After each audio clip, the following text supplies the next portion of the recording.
Είναι το κεντρικό δελτίο ειδήσεων από το Άξον. Κυρίες και κύριοι, καλησπέρα σας. Το γαϊτανάκι των υποψήφιων πρωθυπουργών ξετυλίχθηκε τελικά λίγο μετά τις 2 το μεσημέρι, οπότε και επίσημα η Προεδρία της Δημοκρατίας ανακοίνωσε το όνομα του Λουκά Παπαδήμου ως νέο πρωθυπουργού της Ελλάδας. Ύστερα λοιπόν από 6 μέρες ατέλειωτων διαβουλεύσεων, τα 3 από τα 5 κόμματα της Βουλής, δηλαδή το ΠΑΣΟΚ, η Νέα Δημοκρατία και ο Λαϊκός Ορθόδοξος Συναγερμός, συμφώνησαν στο πρόσωπο του πρώην υποδιοικητή της Ευρωπαϊκής Κεντρικής Τράπεζας, ο οποίος θα ορκιστεί αύριο πρωθυπουργός. Στις πρώτες του δηλώσεις, ο κ. Παπαδήμος υποστήριξε πως η τιμή είναι μεγάλη και η ευθύνη που αναλαμβάνει ακόμα μεγαλύτερη και κάλεσε σε ενότητα, καθώς μόνο μέσω αυτής θα επιληθούν ταχύτερα τα τεράστια προβλήματα που αντιμετωπίζει η Ελλάδα. Αυτή την ώρα είναι σε εξέλιξη σύσκεψη, στην οποία μετέχουν εκπρόσωποι των 3 πολιτικών κομμάτων, τα οποία συμφώνησαν για την κυβέρνηση συνεργασίας, προκειμένου να επιλεγούν τα πρόσωπα που θα σχηματίσουν την κυβέρνηση. Σύμφωνα με πληροφορίες, στη νέα κυβέρνηση αναμένεται να προσκληθούν και η Δημοκρατική Συμμαχία και ενδεχομένως η Δημοκρατική Αριστερά. Και η χώρα έχει επιτέλους πρωθυπουργό, τυπικά εντολοδόχο, αλλά πρωθυπουργό. Όταν ο Γιώργος Παπανδρέου, ο Αντώνης Σαμαράς και ο Γιώργος Καρατζαφέρης αποφάσισαν σοβαρά να καθίσουν στο ίδιο τραπέζι, η χώρα απέκτησε πρωθυπουργό. Ο κύριος Λουκάς Παπαδήμος, μετά από ολονύχτιες αλλά και πολλή ώρες συζητήσεις, σήμερα στο Προεδρικό Μέγαρο δέχτηκε να είναι ο νέος πρωθυπουργός της Ελλάδας. Από το λιγόλογο ανακοινωθέν προκύπτει ότι ο κύριος Παπαδήμος δεν θα έχει μόνο την αρμοδιότητα να εφαρμόσει τη συμφωνία της 26 Οκτωβρίου, αλλά και να πάρει νέα μέτρα αν χρειαστεί. Επίσης, δεν γίνεται αναφορά στον χρόνο των εκλογών, αλλά ούτε και στην παρέτηση του Γιώργου Παπανδρέου. Υπό την προεδρία του Προέδρου της Δημοκρατίας, κ. Κάρολ Παπούγια, συναντήθηκαν σήμερα ο Πρωθυπουργός Γιώργος Παπανδρέου, ο Αρχηγός της Αξιωματικής Αντιπολίτευσης Αντώνης Σαμαράς και ο Αρχηγός του Λάος Γιώργος Καρατζαφέρης. Στη σύσκεψη αυτή επιβεβαιώθηκε το πλαίσιο των αρχών που διατυπώθηκε στη συνεδρίαση των πολιτικών αρχηγών που παρέστησαν στη σύσκεψη της 6ης Νοεμβρίου 2011. Συμφωνήθηκε ότι το έργο της νέας κυβέρνησης είναι η υλοποίηση των αποφάσεων της Συνόδου Κορυφής της Ευρωζώνης της 26ης Οκτωβρίου και η εφαρμογή της οικονομικής πολιτικής που συνδέεται με τις αποφάσεις αυτές. Ο Πρόεδρος της Δημοκρατίας, κατόπιν προτάσεως των πολιτικών αρχηγών που παρευρέθησαν στην σύσκεψη, έδωσε εντολή σχηματισμού κυβέρνησης στον Λουκά Παπαδήμου. Η ορκομοσία της κυβέρνησης θα πραγματοποιηθεί αύριο στις 2 η ώρα το μεσημέρι. Ο νέος πρωθυπουργός, βγαίνοντας από τη συνάντηση με τους πολιτικούς αρχηγούς, δήλωσε μεταξύ άλλων ότι η νέα κυβέρνηση είναι μεταβατική και είναι ένα συγκεκριμένο έργο που πρέπει να επιτελέσει το κύριο έργο της υλοποίηση των συμφωνιών της Συνόδου Κορυφής των ηγετών της Ευρωζώνης της 26 Οκτωβρίου και εφαρμογή της οικονομικής πολιτικής που συνδέεται από τις αποφάσεις αυτές. Το περίγραμμα του σχεδίου του για όλα όσα πρέπει να γίνουν στην οικονομία έδωσε ο νέος πρωθυπουργός στην πρώτη του δήλωση στους δημοσιογράφους. Ο κ. Παπαδήμος λιτά ξεκάθαρα και χωρίς περιστροφές περιέγραψε όλα όσα πρέπει να γίνουν. Διευκρίνησε ότι δεν έθεσε κανέναν όρο στους πολιτικούς αρχηγούς, είπε ότι η χώρα πρέπει να μείνει στο ευρώ και κάλεσε τους πάντες να είναι ενωμένοι και να σωθεί η χώρα. Αποδέχτηκα την εντολή του Προέδρου της Δημοκρατίας μετά από πρόταση των πολιτικών αρχηγών να σχηματίσω κυβέρνηση ευρύτερης συνεργασίας. Επειδή πιστεύω ότι όλοι πρέπει να συμβάλλουμε στην αντιμετώπιση της κρίσης και στην ανόρθωση της ελληνικής οικονομίας. Θέλω πρώτα να ευχαριστήσω τον Πρόεδρο της Δημοκρατίας και τους πολιτικούς αρχηγούς για την εμπιστοσύνη στο πρόσωπό μου. Η τιμή είναι μεγάλη και η ευθύνη που αναλαμβάνω είναι μεγαλύτερη. Δεν είμαι πολιτικός, αλλά έχω αφιερώσει το μεγαλύτερο τμήμα της επαγγελματικής μου ζωής στην άσκηση οικονομικής πολιτικής τόσο στην Ελλάδα όσο και στην Ευρώπη. Η ελληνική οικονομία εξακολουθεί να αντιμετωπίζει τεράστια προβλήματα παρά τις μεγάλες προσπάθειες που έχουν γίνει για τη δημοσιονομική εξυγίανση και τη βελτίωση της ανταγωνιστικότητας. Η Ελλάδα βρίσκεται σε ένα κρίσιμο σταυροδρόμι. Οι επιλογές που θα γίνουν ως προς την πορεία της και ως προς την πολιτική που θα εφαρμοστεί θα έχουν καθοριστική σημασία για την ευημερία του ελληνικού λαού. Η πορεία δεν θα είναι εύκολη, αλλά τα προβλήματα είμαι πεπισμένος ότι θα επιληθούν και θα επιληθούν ταχύτερα, με μικρότερο κόστος και με αποτελεσματικότερο τρόπο, αν υπάρχει ενότητα, συνεννόηση και σύνεση. Αν όλοι συνδράμουμε στη δύσκολη αυτή διαδικασία προσαρμογής και ανόρθωσης της οικονομίας.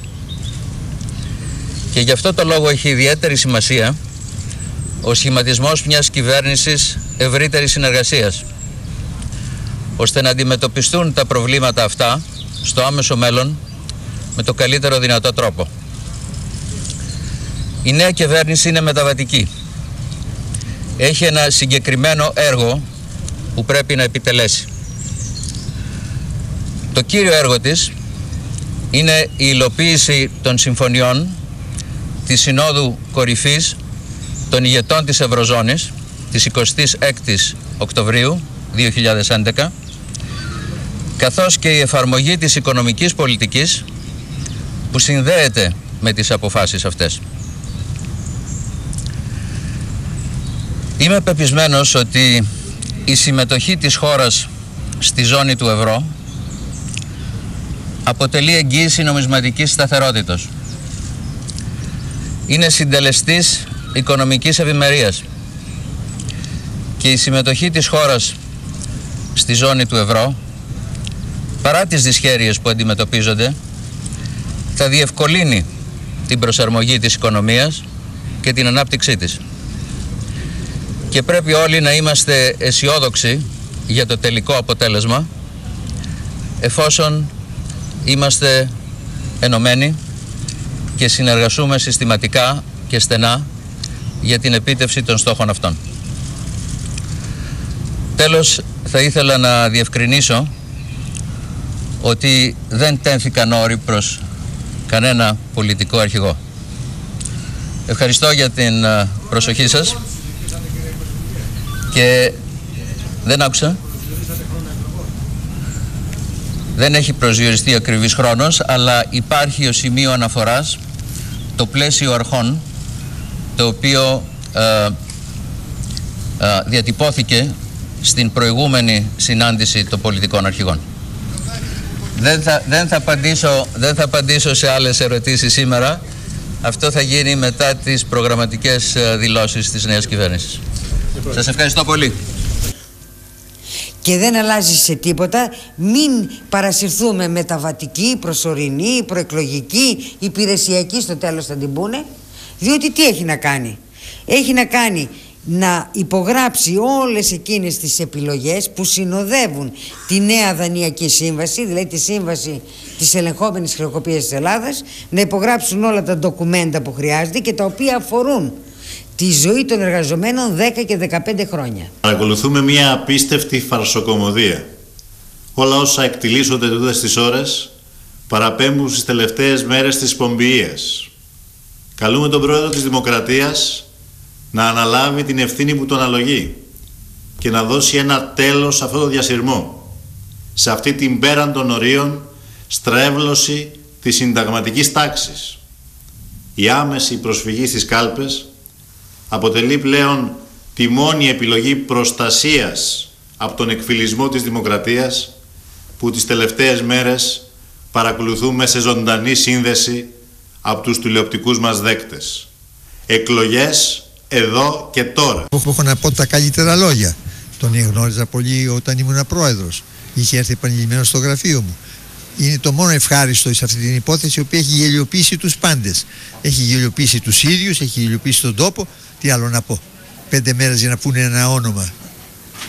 Γελιοποίηση πλήρη. Ποτέ άλλοτε η Ελλάδα δεν είχε φτάσει σε αυτό το κατάτημα. Ποτέ άλλοτε η Ελλάδα δεν είχε υποψηφίους κυβερνήτες σε αυτά τα πρόσωπα. Έπρεπε να αποφασίσουν αμέσως. Να μην εκθέσουν πρόσωπα και πράγματα, να αποφασίσουν αμέσως τον κύριο Παπαδήμα, ο οποίος ήταν ο καλύτερος βεβαίως από τους υποψηφίους, αλλά ταλαιπωρήθηκε και αυτός αφάνταστα. Να διορθωθεί η κατάσταση και να μην βάλει καινούριους φόρους ο κύριος Παπαδήμας στον κόσμο, ο οποίος δεν υποφέρει πια. Ο κύριος Πετσάνικος είναι ισχυρή προσωπικότητα. Και όλοι όσοι μπήκαν σε αυτή τη συζήτηση είναι ισχυρές προσωπικότητες. Εγώ πίστευα και πιστεύω ότι ο κύριος Παπαδήμος είναι ο κατάλληλος, η κατάλληλη ισχυρή προσωπικότητα για αυτή την περίοδο. Για ποιο λόγο πιστεύετε ότι ο κ. Παπαδήμος είναι η κατάλληλη προσωπικότητα σε αυτή τη συγκυρία? Γιατί σήμερα έχουμε τα προβλήματά μας με την Ευρωπαϊκή Ένωση. Θέλουμε έναν άνθρωπο ο οποίος να αποκαταστήσει τις επικοινωνίες με τους εταίρους μας. Είναι νομίζω καταλληλότερος. Ο κ. Παπαδήμος είναι ένα από τα πρόσωπα που εξ αρχής είχαν ξεχωρίσει ως κατάλληλοι για αυτή την σημαντική απόπειρα συνεννόησης και κυβέρνησης εθνικής σωτηρίας. Επιτέλους, γιατί νομίζω ότι περάσαμε τα κράσπεδα της γελιότητος και του αυτοεξευτελισμού, έστω και με Παπαδήμο. Όλοι θα νιώσουμε μια ανακούφιση από τη στιγμή που θα υπάρξει ένας πρωθυπουργός και θα υπάρξει μια κυβέρνηση, αλλά πρέπει να ξέρουμε ότι αυτό δεν λύνει τα προβλήματα, απλώς είναι το αναγκαίο βήμα για να μπορέσουμε να κάνουμε το επόμενο δύσκολο βήμα. Χρειάζεται να συστρατευτούμε όλοι και κυρίως οι πολίτες με εθνική ομοψυχία, αν πράγματι θέλουμε να προλάβουμε τα χειρότερα. Θα πρέπει να δώσουμε την εικόνα μιας σοβαρής ευρωπαϊκής χώρας που αντιμετωπίζει, όπως και άλλες πολλές, οικονομικό πρόβλημα και θα πάει συντεταγμένη στη σωτηρία της πατρίδας και της Ευρώπης. Η επόμενη φάση θα είναι μια φάση μεταβατική, αλλά πραγματικής διακυβέρνησης, με μια ηγεσία η οποία θα είναι πιστευτή στο λαό. Συνηθίζω να βλέπω πάντοτε μπροστά. Είμαι αισιόδοξος, παρόλα όσα τυχόν λάθη έγιναν, πιστεύω ότι είμαστε ένα βήμα μπροστά και η Ελλάδα τελικά θα αλλάξει σελίδα. Πρέπει να είναι μια κυβέρνηση που θα πετύχει και εμείς πρέπει να βάλουμε πίσω το κομματικό και να προτάξουμε το εθνικό συμφέρον. Θετικά, κυρίες και κύριοι, αντέδρασαν οι περισσότεροι στην εξέλιξη της ανάθεσης της διακυβέρνησης της χώρας στον κύριο Παπαδήμο. Στις δηλώσεις τους, οι περισσότεροι πολιτικοί παράγοντες σε Ελλάδα και Ευρώπη μίλησαν με θερμά λόγια, ενώ και στην Κορινθία οι απόψεις ήσαν θετικές, καθώς πιστεύετε ότι ο κύριος Παπαδήμος μπορεί να δώσει λύσεις στα κρίσιμα ζητήματα της ελληνικής οικονομίας, ενώ εκτιμάται ότι έχει και την εμπειρία και την επάρκεια να διαπραγματευτεί. Ωστόσο, οι περισσότεροι ομονοούν στην άποψη ότι λύση μπορεί να δώσουν μόνο οι εκλογές. Θετική ήταν η αντίδραση των πολιτών και των πολιτικών προσώπων της Κορίνθου στην τοποθέτηση του Λουκά Παπαδήμου στη θέση του Πρωθυπουργού. Εκτιμούν ότι έχει όλη εκείνη την εμπειρία και την επάρκεια να διαχειριστεί τα ζητήματα με τον καλύτερο δυνατό τρόπο. Ακόμα πως θα πρέπει αυτή η κυβέρνηση να διαπραγματευτεί σκληρά στην Ευρωπαϊκή Ένωση και να μην παραδοθεί. Εκείνο όμως που πιστεύουν ότι θα δώσει λύσεις στα προβλήματα της χώρας είναι οι εκλογές. Βεβαίως καλώς το δεχτήκαμε. Και όταν είναι και προσωπικότητα σαν τον κύριο Παπαδήμο, βεβαίως καλώς τον δεχτήκαμε. Δεν νομίζω ότι τα κόμματα μπορούν να επηρεάσουν τις απόψεις της Ευρωπαϊκής Ένωσης. Ό,τι ήταν να κάνουν και ό,τι ήταν να πούνε το είπαν μέχρι τώρα. Από εκεί και πέρα θεωρώ ότι και οι αποφάσεις της Ευρωπαϊκής Ένωσης είναι προς σωστή κατεύθυνση. Έτσι. Και οι άνθρωποι οι οποίοι έχουν την παρουσία που έχει ο κύριος Παπαδήμος μέχρι σήμερα έχουν την επάρκεια να τα διαχειριστούν όπως με τον καλύτερο δυνατό τρόπο. Ναι, ωραία όλα αυτά, καλά είναι, να δούμε τι θα γίνει. Εύχομαι να είναι καλή η λύση αυτή για τη χώρα. Πιστεύω ότι η μόνη διέξοδος όμως είναι οι εκλογές σε κάποιο χρονικό σημείο που θα οριστεί και πιστεύω ότι αυτή η κυβέρνηση πρέπει να διαπραγματευτεί σκληρά με την Ευρωπαϊκή Ένωση και να μην παραδοθεί. Η Ελλάδα είναι χώρα που έχει προοπτικές και ο λαός της έχει μεγάλες ανάγκες. Η πολιτική που ακολουθήθηκε από το ΠΑΣΟΚ ήταν καταστρεπτική και οδήγησε τη χώρα σε σημείο κατάπτωσης και τον κόσμο σε σημείο απόγνωσης. Θα πρέπει λοιπόν να ασκηθεί μια άλλη πολιτική η οποία να δίνει ανάσες ανάκαμψης. Για την απογοήτευση του κόσμου με τα δύο μεγάλα κόμματα μίλησε ο Βασίλης Ζαφύρης, μέλος της Διοικητικής Επιτροπής του Λαϊκού Ορθόδοξου Συναγερμού. Ο κόσμος είναι απογοητευμένος, είπε ο κ. Ζαφύρης, ο οποίος σχολίασε πάντως ότι ο κ. Παπαδήμος μπορεί να εξασφαλίσει το κύρος της Ελλάδας στην Ευρώπη. Εν γέννη ενέργεια των δύο κομμάτων, διότι εφόσον έχουμε υπογράψει, έχουμε δεχτεί να πάρουμε τα χρήματα της εκτάκτου επιχορηγήσεως των 100 τόσο δισεκατομμύριων ευρώ, αυτοί παλινδρομούν και επί τόσες μέρες δεν κατάφεραν να αναδείξουν ένα αξιόλογο πρόσωπο που θα μας εκπροσωπήσει στην Ελλάδα και στην Ευρώπη. Φυσικά χρειάζεται ένα πρόσωπο κοινής αποδοχής, πρώτον των δύο μεγάλων κομμάτων και μετά του υπολείπου της Βουλής, αλλά και εκ δευτέρου να είναι μια προσωπική οντότητα η οποία θα μας εξασφαλίσει το κύρος της Ελλάδος στην Ευρώπη. ως τέτοιο πρόσωπο προτάθη ο κύριος Παπαδήμος. Προτάθηκε όμως τελικά. Προτάθηκε ο κύριος Παπαδήμος, αλλά δυστυχώς τα δύο κόμματα θέλουν ένα πρόσωπο το οποίο να είναι φερέφωνο των απόψεών του. Ο κύριος Παπαδήμος είναι άνθρωπος με κύρος και φυσικά δεν μπορεί να ζητάει τη γνώμη του Σαμαρά ή του Παπανδρέου για να αποφασίσει ένα θέμα με την Ευρωπαϊκή Ένωση. Λοιπόν, θα πρέπει να είναι ανεξάρτητος, να έχει τόλμη, να έχει γνώμη και φυσικά προς το συμφέρον της Ελλάδος. Τώρα στην άλλη πλευρά, ως μια μαύρη συμμαχία, χαρακτήρισαν το ΚΚΕ και ο ΣΥΡΙΖΑ την συνεργασία των τριών κομμάτων για το σχηματισμό της νέας κυβέρνησης υπό τον Λουκά Παπαδήμο. Το μέλος του ΣΥΡΙΖΑ Δημήτρης Βίτσας, μιλώντας στην κάμερα του Άξον, υποστήριξε ότι το πολιτικό σύστημα με τη σημερινή μορφή του θα καταρρεύσει, καθώς δεν αντέχει την διωγγούμενη οργή των πολιτών, παράλληλα δεν παρέλειψε να ζητήσει και τη διενέργεια εκλογών. Τα ίδια σε επίπεδο πολιτικής. Αυτό είναι το βασικό. Τα πρόσωπα αλλάζουν, η πολιτική παραμένει η ίδια. Τώρα έχουμε γρήγορες πολιτικές εξέλιξεις και αργές πολιτικές εξέλιξεις.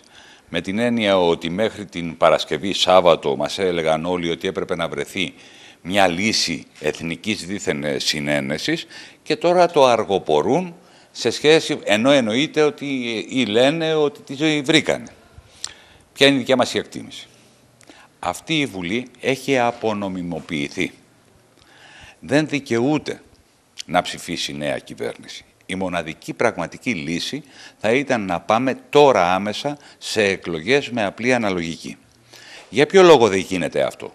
Γιατί αυτό που τους τρομάζει περισσότερο είναι να μιλήσει ο λαός με οποιοδήποτε τρόπο σε κάλπη. Αυτό προσπαθούν να αποφύγουν. Και προσπαθούν να τρομοκρατήσουν με το γεγονός ότι δεν θα δοθεί η έκτη δόση, ότι θα βγούμε έξω από το ευρώ, θα βγούμε έξω από την Ευρώπη, ότι καραδακούν οι Ευρωπαίοι κτλ. Όλα αυτά μέσα σε λίγες ώρες αποδείχθηκαν ψευδής αφήγηση, την οποία εμείς πρέπει να τους ανταποδώσουμε με μια αληθινή αφήγηση. Ποια είναι η μόνη πραγματικότητα? Η μόνη πραγματικότητα είναι η όποια κυβέρνηση θα θέλει να εισπράξει τα χαράτσια, θα βάλει τον κόσμο σε εφεδρεία, θα απολύσει δημόσιους υπαλλήλους, θα εκχωρήσει δημόσια περιουσία και δημόσια γη. Εμείς από αυτή την πλευρά στεκόμαστε και λέμε ότι οποιαδήποτε συμφωνία δεν αποτελεί εθνική σωτηρία, αποτελεί εθνική καταστροφή και αυτήν επεξεργάζονται. Είτε αυτή η κυβέρνηση του κυρίου Παπανδρέου, ο οποίος πρέπει να θυμίσω ότι παραμένει πρόεδρος, του Πασόκ βεβαίως, είτε με μια κυβέρνηση κάτω από ένα άλλο όνομα. Βεβαίως πρέπει να τονίσουμε ότι πέτυχε μια μικρή νίκη ο ίδιος ο λαός. Οι κινητοποιήσεις του τον Ιούνιο και τον Ιούλιο στις πλατείες, οι κινητοποιήσεις και οι μεγάλες απεργιακές διαδηλώσεις, η λαϊκή έκρηξη στις 28 του Οκτώβρη ανάγκασε τον κύριο Παπανδρέου να μπει σε μια τέτοια διαδικασία και δημιούργησε μέγιστη κρίση στο πολιτικό σύστημα. Η δική μου γνώμη είναι το πολιτικό σύστημα όχι όπως έχει μπει σε κρίση, αλλά καταραίει. Και η κατάρρευση θα έρθει πολύ γρήγορα κάτω από την οργή και την αγανάκτηση του ίδιου του κόσμου. Όταν αυτά τα μέτρα και άλλα μέτρα που επεξεργάζονται να περάσουν στον προϋπολογισμό του 2012 θα γίνουν πρακτικά και απτά και θα έρθουν να προσθεθούν στα προηγούμενα μέτρα που πήρε η κυβέρνηση Παπανδρέου και που έχουν την αρχή τους στο μνημόνιο, στο μεσοπρόθεσμο και στις δανειακές συμβάσεις. Οφείλω να πω ότι δεν είναι η κυρίαρχη του παιχνιδιού. Προσπαθούν να αναταχθούν, να ανασυνταχθούν. Δεν πρέπει ο λαός ο ίδιος να τους το επιτρέψει. Εμείς, από τη μεριά της αριστεράς, θα προσπαθήσουμε όχι απλώς να τους βάλουμε εμπόδια, αλλά να συμμετάσχουμε σε ένα μεγάλο λαϊκό κίνημα που θα ανατρέψει και την πολιτική τους, που είναι το πιο βασικό, και την ίδια την κυβέρνηση. Να πάμε, κυρίες και κύριοι, σε ένα άλλο θέμα, το θέμα των νυχθειοτροφίων στη Σολυγία, το οποίο απασχολεί τον Δήμο Κορινθίων, ο οποίος ήδη έχει λάβει 2 ομόφωνες αποφάσεις για τη μη επέκτασή τους. Οι αποφάσεις, ωστόσο, αυτές δεν έγιναν δεκτές από το Υπουργείο Περιβάλλοντος, Ενέργειας και Κλιματικής Αλλαγής. Ο Αντιδήμαρχος Πολεοδομίας του Δήμου, ο Μιχάλης Χατζής, που έλκει την καταγωγή του από την περιοχή της Σολυγίας, μίλησε στην κάμερα του Άξον, τονίζοντας πως η αντίδραση του Δήμου θα συνεχιστεί και θα εξελιχθεί, αν χρειαστεί, σε δυναμική. Είναι αλήθεια ότι η Αργολίδα κινήθηκε και πήρε κάποιες αποφάσεις. Δεν ήταν βέβαια, εντάξει, ένα τμήμα μόνο μέχρι την Επίδαυρο ήταν. Το βάρος του έχει πέσει στην περιοχή μας, από την Αλμυρή μέχρι την Επίδαυρο, μέχρι τα όρια του Κόρφου, της κοινότητας Κόρφου. Δεν έχουμε μείνει αδρανείς. Έχουμε από την πρώτη στιγμή κινητοποιηθήκαμε και το πρωτίστως ο Δήμος Κορινθίων με σχετική ομόφωνη απόφασή του, η οποία απόφαση εγκρίθηκε επίσης ομόφωνα από την περιφέρεια, πλην όμως δεν λήφθηκε και δεν υπόψη από τους αρμόδιους του ΙΠΕΚΑ, με συνέπεια αυτή τη στιγμή να κινδυνεύουμε να χαρακτηριστεί η περιοχή μας, όλη η θαλάσσια περιοχή από την Αλμυρή μέχρι τον Κόρφο και τον Κόρφο, να χαρακτηριστεί ως περιοχή εγκατάστασης ιχθυοτροφίων. Εμείς δεν πρόκειται να το αφήσουμε αυτό έτσι να περάσει. Έχουμε αντιδράσει ήδη, θα αντιδράσουμε στη συνέχεια. Ήδη πετύχαμε μέχρι τώρα 2 αναβολές της συζήτησης της σχετικής υπόθεσης, της κοινής υπουργικής απόφασης. Δεν έχει υλοποιηθεί. Θα μας βρουν στεναρά απέναντί τους. Δεν πρόκειται να ανεχτούμε άλλη υποβάθμιση της περιοχής και να είναι όλοι σίγουροι πως θα κάνουμε από την πλευρά μας ό,τι μπορούμε και ό,τι πρέπει για να διαφυλάξουμε την περιοχή από τις ιχθυοκαλλιέργειες, οι οποίες δημιουργούν μόνο πρόβλημα και τίποτα άλλο. Το θέμα του ειρηνοδικείου Νεμέας, η κατάργηση του οποίου εξετάζεται από το Υπουργείο Δικαιοσύνης, ήταν το θέμα που απασχόλησε τον Δήμαρχο Νεμέας Βαγγέλη Ανδριανάκο στη συνάντηση που είχε με τον εισαγγελέα του Αρείου Πάγου. Τον κύριο Ανδριανάκο συνόδευε αντιπροσωπεία του Δικηγορικού Συλλόγου Κορίνθου. Για το θέμα αυτό μίλησε στην κάμερα του Άξονα ο Βαγγέλης Ανδριανάκος, ο οποίος ενημέρωσε για τις ενέργειες που σκοπεύει να κάνει προκειμένου να παγώσει την εξέλιξη αυτή. Σήμερα θα επισκεφτούμε τον Άριο Πάγο μαζί με μια αντιπροσωπεία και του Δικηγορικού Συλλόγου Κορινθίας για το θέμα του ειρηνοδικείου. Έχει τεθεί θέμα αναδιάρθρωσης των ειρηνοδικείων της χώρας. Σε αυτή την αναδιάρθρωση εξετάζεται και το θέμα της μεταφοράς του ειρηνοδικείου Νεμέας. Σε κάθε περίπτωση έχουμε εκφράσει και εγώ με επιστολή μου από το Φεβρουάριο μήνα, αλλά και το Δημοτικό Συμβούλιο με απόφασή του, την αντίθεσή μας σε αυτό το ενδεχόμενο, όχι μόνο γιατί το ειρηνοδικείο Νεμέας εξυπηρετεί και έχει αντικείμενο που αφορά μόνο το Δήμο Νεμέας, αλλά εξυπηρετούμε χωριά της ορεινής Αργολίδας, αλλά και χωριά από τους άλλους γειτονικούς δήμους. Έχει μια ζωή πολλών δεκαετιών στην Νεμέα, το ειρηνοδικείο Νεμέας, και νομίζω ότι θα είναι άδικο να συμβεί κάτι τέτοιο. Προκειμένου να προλάβουμε αυτό το ενδεχόμενο, έχουμε λοιπόν κάνει όλες αυτές τις ενέργειες και σήμερα έχουμε μία επίσκεψη στον Άριο Πάγο που θα εισηγηθεί εν πάση περιπτώσει στο Υπουργείο για κάτι παρόμοιο, είτε θετικά είτε αρνητικά. Και προσπαθούμε αυτό να είναι θετικό στο να μείνει το ειρηνοδικείο. Εμείς είμαστε διατεθειμένοι και το έχω δηλώσει και στην επιστολή μου αυτό, εάν χρειαστεί το Δημοτικό Συμβούλιο θα προσφέρει και χώρο προκειμένου να παραμείνει το ειρηνοδικείο. Να περάσουμε τώρα στην τοπική επικαιρότητα, κυρίες και κύριοι, και να πάμε στο Δήμο Βέλου και Βόχας, καθώς αναβλήθηκε η προγραμματισμένη για σήμερα εκδίκαση των ασφαλιστικών μέτρων που είχε καταθέσει ο Δήμος σε βάρος του Χιτακιάτου. Ο Δήμαρχος Ανίβας Παπακυριάκος έκανε λόγο για θέατρο του παραλόγου που εξελίσσεται σε βάρος των κατοίκων του Δήμου του, οι οποίοι κινδυνεύουν όσο ο Χιτακιάτου αρνείται να παραλάβει τους όγκους των απορριμμάτων. Η αναβολή της εκδίκασης των ασφαλιστικών μέτρων πάντως δεν θα είναι μεγάλη, καθώς μετατέθηκε για την ερχόμενη Δευτέρα. Αναβλήθηκε η δίκη που ήταν προγραμματισμένη να γίνει σήμερα και αφορούσε τα ασφαλιστικά μέτρα που είχε κάνει ο Δήμος Βέλου Βόχας στον Χιτακιάτου, γιατί δεν δέχονταν να πάρουν περισσότερα από ένα οχήματα, με αποτέλεσμα να υπάρχει πολύ μεγάλο πρόβλημα στο Δήμο, αφού οι ανάγκες και οι όγκοι των σκουπιδιών είναι μεγάλοι. Ο Δήμαρχος Ανίβας Παπακυριάκος τονίζει πως τα σκουπίδια είναι στον δρόμο, ενώ παίζεται το θέατρο του παραλόγου, αφού δεν βρίσκεται λύση και οι ίδιοι δεν μπορούν, γιατί η περιφέρεια έχει αναλάβει να το διεκπεραιώσει. Η υπόθεση θα συζητηθεί την προσεχή Δευτέρα. Έχουμε κάνει ασφαλιστικά στο Χιτά στο Κιάτο, γιατί έχει βγάλει μια απόφαση και σύμφωνα με την οποία μας δέχεται μόνο ένα αυτοκίνητο αποκομιδής απορριμμάτων και έχουμε πελώριο πρόβλημα στο Δήμο, καθότι η μόνη νόμιμη λύση ήταν ο Χιτά του Κιάτου. Πήρε μια αναβολή η απόφαση για τα προσωρινά μέτρα και θα συζητηθεί τη Δευτέρα. Όχι, μέχρι τότε θα μας επιτραπεί να ρίξουν 5 αυτοκίνητα για να μπορέσουμε να λύσουμε για 2-3 μέρες τώρα το πρόβλημα. Αν βγει αρνητικό, θα δούμε. Τα σκουπίδια ήδη είναι στους δρόμους και από ό,τι ξέρετε, έχω ξαναμιλήσει, εδώ μιλάμε είναι θέατρο παραλόγου. Ο Δήμος Βέλου-Βόχας τα έριχνε το βέλος στο Χιτά στο Κιάτο, σύμφωνα με τη διαδημοτική συνεργασία, και ο Δήμος Βόχας στο Χαδά, ο οποίος Χαδά ήταν παράνομος, έχει κλείσει με ασφαλιστικά μέτρα. Δυστυχώς δεν μπορούμε να βρούμε κάποια λύση και στις δύο πλευρές.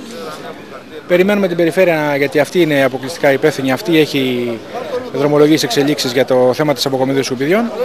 Και από εκεί και πέρα εμείς πάμε βήμα-βήμα, γιατί δυστυχώς δεν είναι στο χέρι μας να κάνουμε και να δώσουμε την λύση οριστικά και να τελειώσουμε το πρόβλημα. Με 48 ώρια απεργία απαντούν οι εργαζόμενοι στη Φούλκορ στις 60 απολύσεις που έχουν γίνει μέχρι τώρα από τη νέα ιδιοκτησία της εταιρείας.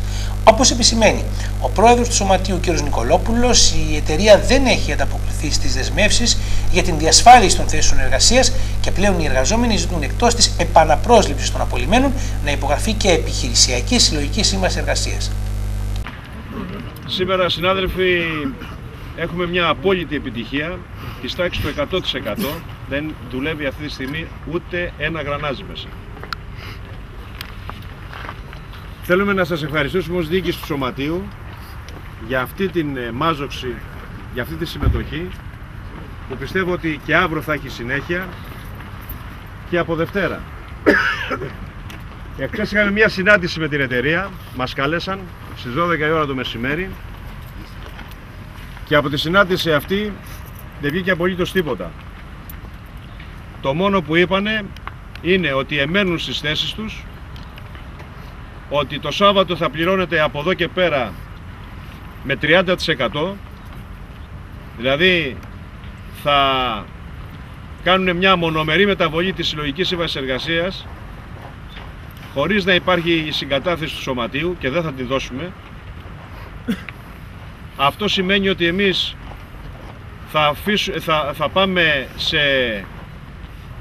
θα διεκδικήσουμε μάλλον την συλλογική μας σύμβαση με δικαστικούς οδούς. Του είπαμε ότι ό,τι έχουμε νόμιμο στο χέρι μας θα το κάνουμε. Δεν συμφωνούμε μαζί σας, δώστε λύση. Η απάντησή τους ήταν δεν δίνουμε καμία λύση και θα πάμε και σε απολύσεις. Αυτό ήταν το χθεσινό. Άρα δηλαδή το δίλημμα σε εμάς, όπως μας το έβαλαν, είναι εκβιαστικό. Εμείς τους είπαμε θα είμαστε απ' έξω και θα το δείτε αύριο το πρωί. Το είδανε.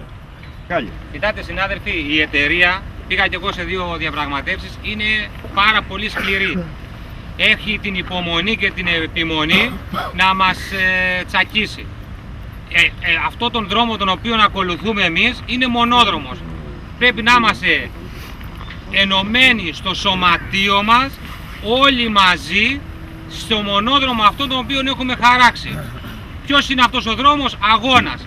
Λοιπόν, εφόσον συμφωνούμε ότι στον αγώνα η εταιρεία μας ανακοίνωσε απολύσεις, μας ανακοίνωσε, θα είπε εδώ και ο πρόεδρος και διάφορα άλλα, ότι θα ακολουθήσει, θα είναι σκληρή, θα μας κάνει κύμα με λίγα λόγια. Εμάς τώρα ο δρόμος ο οποίος έχουμε ακολουθήσει ο αγώνας πρέπει να αποφασίσουμε και τι μορφές πάλης θα πάρουμε.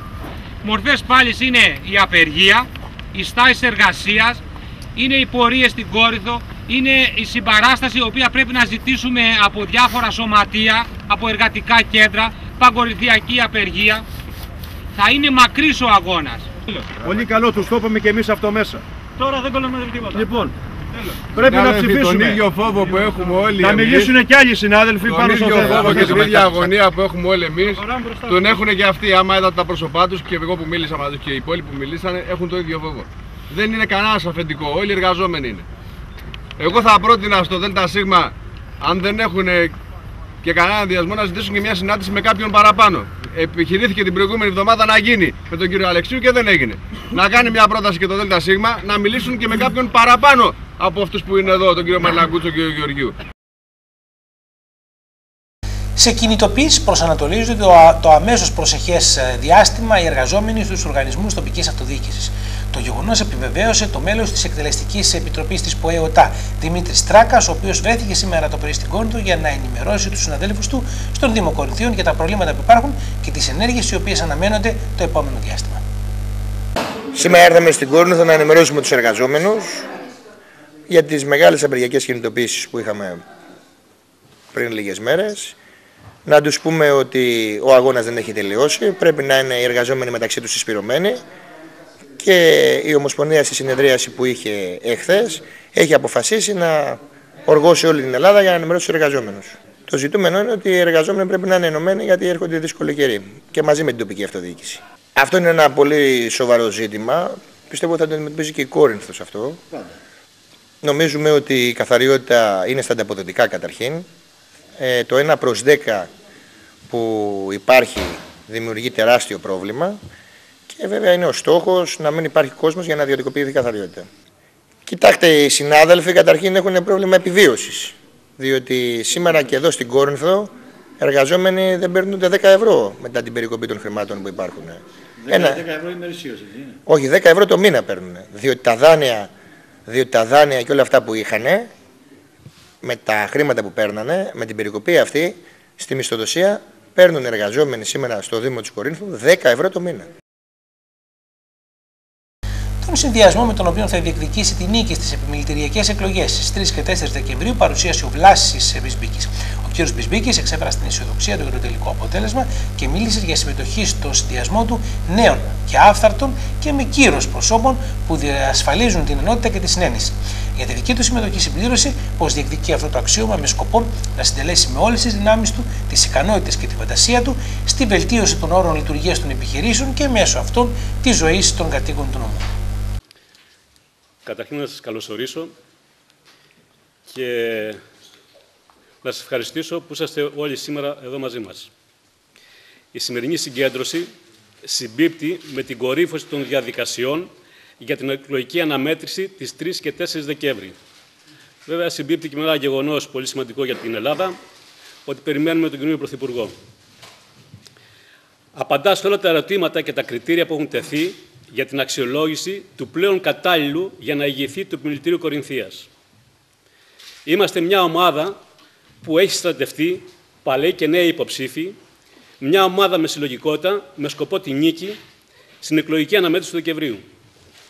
Η συμμετοχή μας στην πολιτική ζωή της Κορινθίας δεν είναι απλώς δικαίωμα, είναι και χρέος μας. Πιστεύουμε ότι η πολιτική είναι αποστολή, είναι στο κοινωνικό σύνολο που σκοπό έχει την ευημερία των πολιτών. Οι πολίτες οφείλουν να συμμετέχουν στη ζωή του τόπου τους ενεργά και υπεύθυνα, να καθορίζουν την πορεία του σύμφωνα με τις προσδοκίες και τα οράματά τους.